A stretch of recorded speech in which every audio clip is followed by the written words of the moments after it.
Rame beredar rekaman memperlihatkan detik-detik ranjau anti-tank Rusia meledakkan mobil militer Ukraina. Mobil yang dikendarai tentara Ukraina berakhir nahas usai menginjak jebakan pasukan Rusia.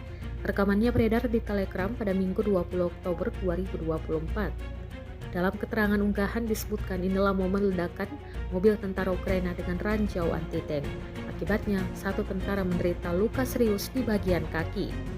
Beruntung nyawa tentara tersebut dapat diselamatkan. Rekamannya pun kini telah menuai berbagai komentar dari warganet. Dan diketahui pula perang antara Rusia dan Ukraina belum juga menunjukkan tanda-tanda akan segera mereda.